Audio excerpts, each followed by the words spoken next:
वह 7वीं कक्षा में पढ़ती थी। इकलौती होने की वजह से उसे अपने मम्मी पापा का बहुत लाड प्यार मिला।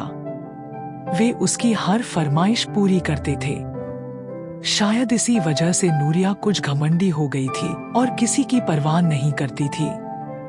उनके घर में एक बुजुर्ग नौकरानी थी जिसे नूरिया ने बचपन में अपनी गोद में खेलते देखा था। नूरिया अक्सर उससे बदतमीजी करती थी, जबकि उसकी माँ उसे समझाती थी कि यह हमारी बहुत पुरानी नौकरानी है और बहुत अच्छी महिला है, तुम्हें इसका सम्मान करना चाहिए। लेकिन नूरिया उनकी बात कहाँ सुनती थी।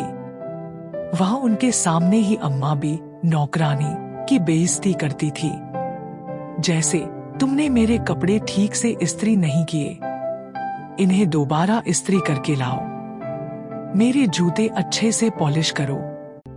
एक बार नूरिया की सहेलियां उसके घर आई हुई थी। अम्मा भी शरबत के गिलास ट्रे में लेकर आईं। नूरिया को लगा कि गिलास में कुछ गंदगी लगी हुई है। उसने ट्रे को अम्मा भी से छीनकर जोर से दीवार पर फेंक दिया। सारे गिलास टूट गए और शरबत बह गया। उसने बहुत बदतमीजी से कहा, आपको कुछ दिखता नहीं है, गिलास ठीक से साफ क्यों नहीं किए? जाओ दोबारा अच्छे से शरबत बनाकर लाओ।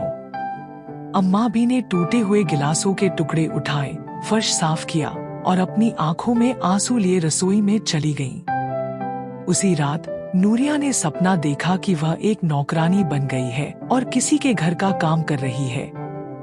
घर की मालकिन ने बहुत महंगे कपड़े पहने हुए हैं और सोफे पर बैठी है। जब नूरिया उसके लिए चाय लेकर जाती है तो उसे महसूस होता है कि वह मालकिन असल में अम्मा भी है।